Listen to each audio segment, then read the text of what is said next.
دنیای کسب و کار و کارآفرینی مثل یک ترن هوایی میمونه که یه وقتایی در اوج هستی، احساس میکنی به همه چی مسلط هستی، همه چیز خوب داره پیش میره و گاهی هم شتاب میگیری میای پایین و احساس میکنی که همه بدبختی های عالم روی سر تو خراب شده.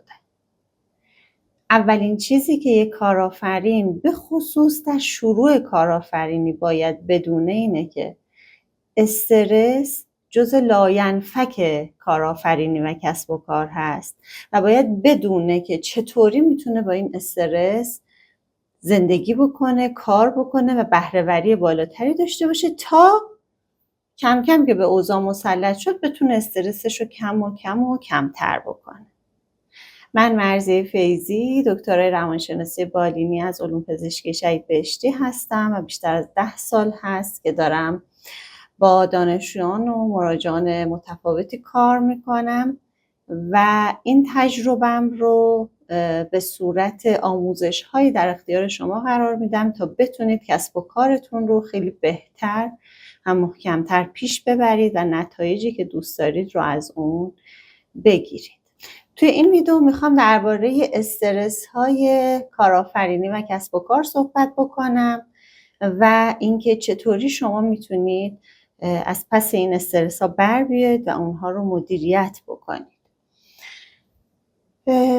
مسائل مالی، عدم قطعیت در میزان تورم کشور هیچی معلوم نیست. این ناامنی اقتصادی و سیاسی که وجود داره، بحران‌های متنوعی که ما هر روز داریم تجربهش میکنیم. یه روز به شکل قطع آب و برق هست، قطع اینترنت هست، یهو جنگ هست، یهو یه اتفاقی میفته که دلار میره بالا، یهو طلا میره بالا، بعد یهو بورس میفته و همه اینها برای کسی که با عدد و رقم و با پول سر و کار داره میتونه استرس آور باشه. برای کسی که داره به چند نفر حقوق میده میتونه خیلی استرس آور باشه و اونها رو اذیت بکنه. برای کسی که تازه کلی رویا بافته، برنامه‌ریزی کرده، یک کسب و کاری رو ران کرده و میخواد اون رو شروع بکنه، در حقیقت ادامه بده، میتونه اینا خیلی استرس آور باشه. اینها تازه استرس های بیرونی هستند که بالاخره رئیس جمهور فلان کشور و رئیس جمهور ما میونش خوب بشه یا نه. ما کنترلی روی این استرس ها نداریم. یه بخشی از استرس هایی که هر کارآفرین و هر انسانی تجربه میکنه کاملا درونیه. ترس های خودمون، ترس از شکست، نکنه موفق نشم، بقیه چی خواهند گفت، این پولی که اینجا ریختم، سرمایه که اینجا ریختم از دستم بره چی؟ جواب خانواده‌مو چی بدم؟ چطوری باید جواب مشتری هام رو و کسانی که من تعهد مالی براشون ایجاد کردم بدم؟ وسط همه این گرفتاری تعهدهای اخلاقی و بقیه مسائل هم هست. چطوری میتونم این نیروهامو به خوبی مدیریت بکنم؟ چطوری میتونم پشتیبانی خوبی از محصولم داشته باشم؟ تعهدات اخلاقیمو به خانواده‌ام و به بقیه انجام بدم؟ تعادل بین کار و زندگی چیه دیگه؟ اونو چی کارش کنم؟ یه وقتایی ساعت 10 شب مجبور میشم شروع کنم و انجام یه کاری تا 2 بیدار بمونم. یعنی مجبور میشم از رخت خواب بیام بیرون یه کاری رو انجام بدم. نصف شب یهو یه ایده‌ای به ذهنم میرسه، باید پاشم ثبتش بکنم. هیجان اون ایده نمیذاره بخوابم، دوستش دارم، میخوام انجامش بدم. آخر هفته همه میخوام برن تفریح با همدیگه باشن، من یه کلاس آموزشی ثبت نام کردم، باید برم اونجا. بعد همه این مدل متفاوت بودن یک احساس تنهایی و انزوایی برای اون کارآفرین ما ایجاد میکنه. دنیای کارمندی از یه سری لحاظا واقعا دنیای امن‌تر و راحت‌تریه. هر جنگی هم که پیش بیاد کارمندا حقوق خودشون رو میگیرن، دغدغه‌ای ندارن بابت اینها. البته که چالش‌های خودش رو هم داره و این خیلی بستگی داره به اینکه شخصیت ما چجوری هست، چه جور آدمی هستیم و کدوم یکی از اینها برای ما مناسب و مفیده. ولی در هر صورت میخوام با این واقعیت که دنیای کارآفرینی پر از اضطرابه شما رو مواجه بکنم. اضطراب داری وقتی که یه کار جدید، ما ببینید وقتی که ما میزنیم به دل یه تجربه جدید، این اضطراب برای ما میاره. اگه همیشه تو حاشیه امنمون باشیم که خب اضطرابی تجربه میکنیم خیلی کمه. مثل اونه که شما رانندگی رو سالها دارید انجام میدید، وقتی اضطراب تجربه میکنید که یکی با سرعت میپیشه جلوتون، نمیدونم خطری هست و اینها، در حالت عادی اضطرابی ندارید، میرید میایید انگار نه انگار، اصلا یادتون نمیاد که چه کار کرد. ولی اگر همین شمایی که رانندگی رو انقدر خوب بلدید بخواید برید مسابقات رالی، اضطراب میگیرید. بخواید برید یه کشور دیگه یا توی جاده کوهستانی که اصلا یه لاین داره و ماشینش سنگین ممکنه باشن اونجا رانندگی بکنید، اضطراب میگیرید. جاده مه‌آلود باشه شما اضطراب میگیرید. پس چی شد؟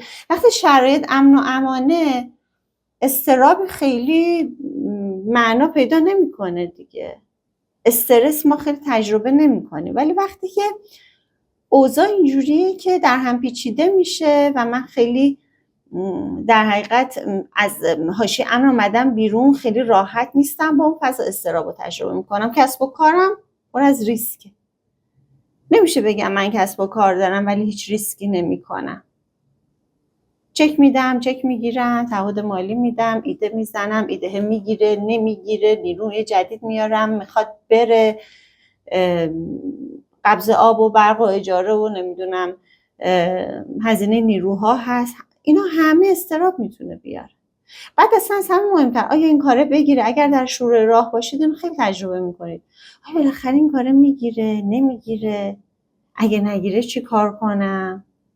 چه مسیری رو باید طی بکنم؟ چطوری باید ادامهش بدم؟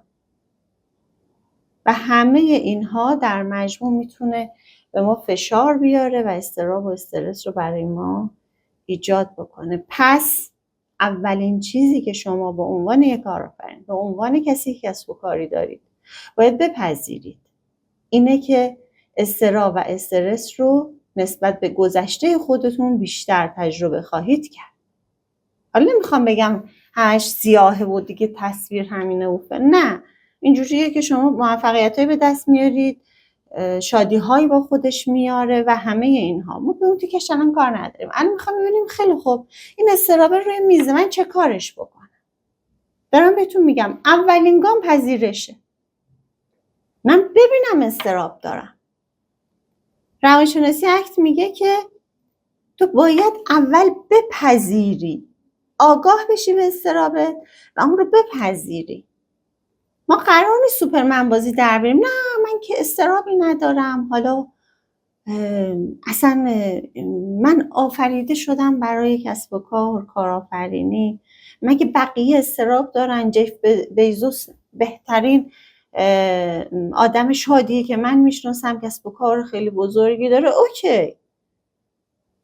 حتی اگر این چیزی هم که میگن درست باشه و اون اضطراب خیلی کمی تجربه میکنه، آدم‌ها با هم متفاوتن. من باید اون چیزی رو که هستم ببینم، آگاه بشم بهش، بفهمم، لمسش کنم، حالا بر اساس این چیزی که هستم بتونم واکنش هامو آماده بکنم. نه اینکه سرکوب کنم بگم نه من اضطراب ندارم، اصلا من خسته نمیشم. مرد خستگی ناپذیری که میگن منم، زن پولادینی که میگن منم، نه، من باید قبول بکنم که من یه کاراکتری دارم، بر اساس این ویژگی هایی که دارم یه جاهایی ممکنه اضطراب بگیرم، استرس بگیرم، از پا در بیام، ناامید بشم، خسته بشم. وقتی که اینها رو ببینم دنبال راه چاره میرم.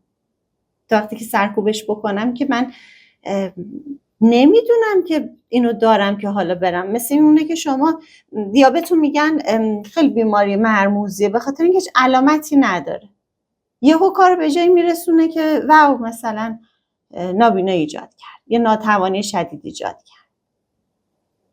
اگر علامت میداد فرد میفهمید که از الان باید به فکر چاره باشه. حالا شما وقتی که احساساتتون رو میفهمید، اضطرابتون رو، استرستون رو، ناامیدیتون رو میفهمید که باید به فکر چاره باشید. حالا میخوام راجع به راه چارش با شما صحبت بکنم. روانشناسی اکت میگه که اول بپذیر اون احساسی رو که داری. پذیرش به معنای این نیستش که من خیلی دوست دارم اضطراب با من باشه، نه. کسی از یک احساس خشم، احساس نفرت، یک اضطراب، ناامیدی خوشش نمیاد. این حس ناخوشاینده برای ما آدم ها. ولی روانشناسی اکت میگه این رو بپذیر، آماده باش برای این که این رو ببینی، انکارش نکنی، سرکوبش نکنی، نه که دوستش داشته باشی. یه جورایی اوپننس باش، گشوده به این تجربه باش، باز باش به این تجربه. این بخشی از توه، بخشی از وجود توه و تو باید اینو تجربه بکنی و بتونی باش زندگی بکنی و بدونی که باهاش چه کار. پس ما از ذهن آگاهی و پذیرش که میگذریم، حالا میرسیم به یه گام دیگه. اضطراب هست، نگاهش میکنم، با خودم فکر میکنم که این اضطرابه چه افکاری پشتشه. ببینید ما هر احساسی که تجربه میکنیم پشتش یه فکر. اینطوری نیستش که من یک احساسی رو تجربه بکنم همینطوری از هوا یهویی مثلا این احساس به وجود، از خلا به وجود اومده باشه. نه، یه فکری دارم توی ذهنم بر اساس یه تجربه، یه هر چیزی، رویداد بیرونی یا حتی رویداد درونی، یه فکری توی ذهن من هست. اون فکر باعث میشه که من یه احساس خاصی رو تجربه بکنم. مثلا چی؟ مثلا فکر این که این ایده‌ای که داری انجامش میدی این هم هزینه برده، موفق نمیشی توش. به محض اینکه این فکر میاد، اضطراب شروع میشه. حالا این فکر از کجا اومده؟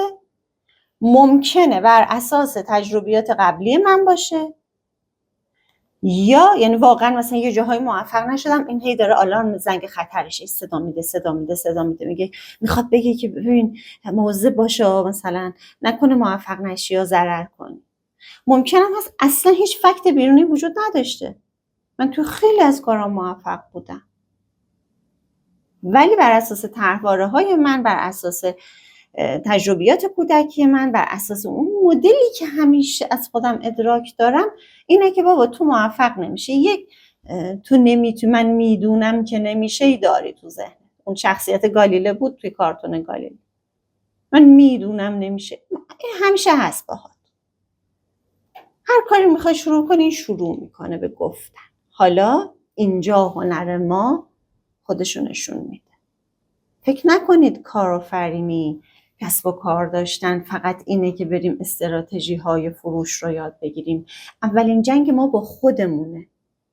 باید به موانع ذهنی خودم غلبه کنم، بعد برم سراغ بقیه موارد. تا زمانی که ذهن منو اسیر کرده توی نمیتونم ها، نشدن ها، توی ترس از شکست ها، توی اینکه تو باید کامل باشی ها، من نمیتونم حرکتی بکنم که حالا اون استراتژی های فروشی که یاد میگیرم بتونم پیاده سازی بکنم. یه جور درجا زدن. برای همینه خیلی از دوستان کسب و کاری، دوستان کارآفرین میخوان بشن، یه عالمه دوره آموزشی میبینن، تهش خروجی نداره. میلیون ها تومان سرمایه گذاری میکنن برای آموزش میبینن، به اقدام که میرسه قفل میشن. چرا؟ اقدام کردن نیاز نداره فقط تو بدونی اون بیرون چه خبره، باید بتونی موانع ذهنی و موانع درونی خودت رو بشناسی، اونها رو روش کار بکنی. من میخوام حرکت کنم، از اینجا برم بیرون، با ماشینم برم فلانجا برسم، مسیر رو میدونم، ماشینم هم آماده است، ولی وقتی توی ذهن من اینه که نمیتونی از جا تکون نخور، اگه الان بری بیرون ممکنه تصادف بکنی. ما توی افراد وسواسی اینو داریم دیگه، چون توی ذهنش اینه که اگه بری بیرون تصادف میکنی و این فکر رو باور میکنه میشینه. حالا چی جلسه داره، 3 ساعت از جلسهش گذشته نرفته، چرا؟ چون فکر میکنه که اگه بره بیرون تصادف میکنه. چرا؟ چون این فکر رو باور کرد. پس به کجا رسیدیم؟ بعد از پذیرش میرسیم به این که آقا اون فکر رو شناسایی کن و باورش نکن. این فکر یا کارآمده یا ناکارآمده. یعنی چی؟ یعنی یا به درد میخوره یا به درد نمیخوره. اگه به درد میخوره نگهش میدارم، ولی فکری که داره میگه این کارا رو شروع نکن، اگه شروع کنی شکست میخوری، تو هیچ وقت نمیتونی، اساس هیچ کاری بر نمیاد، این فکر عملا یه وزوزوی درونه داره وزوز میکنه. این منتقد درونی منه که فعاله، صداشم خیلی بلنده، منم اونو که میشنوم با واقعیت اشتباهش میگیرم، فکر میکنم واقعا من نمیتونم از پسش بر بیام. حالا باید چه کار کنیم اینجور وقتا؟ ما فکر رو که شناسایی میکنیم ازش فاصله میگیریم، دور میشیم و دور میشیم و دور میشیم. مثل میمونه که رفتی روی بالکن وایستادی، روی تراس وایستادی، از بالا داری ماشین هایی رو که میان و میرن نگاه میکنی. تو کنار اون ماشینا نیستی، توی اون ماشینا هم نیستی، خود اون ماشینا هم نیستی، تو فقط داری نگاه میکنی. اون ماشین ها نمادی از افکار تو هستن که میان میرن، یه عالمه. مدام فکر تولید میکنه ذهن ما. وقتی که تو دور وای میستی و اونها رو نگاه میکنی، دیگه باور نمیکنی که تو همون ماشینه هستی. باور نمیکنی همین الان اون ماشینه میتونه به تو بزنه، تو این بالایی. پس از اون فکر ما فاصله میگیریم، بهش میگیم گسلش شناختی توی روانشناسی دیفیوژن.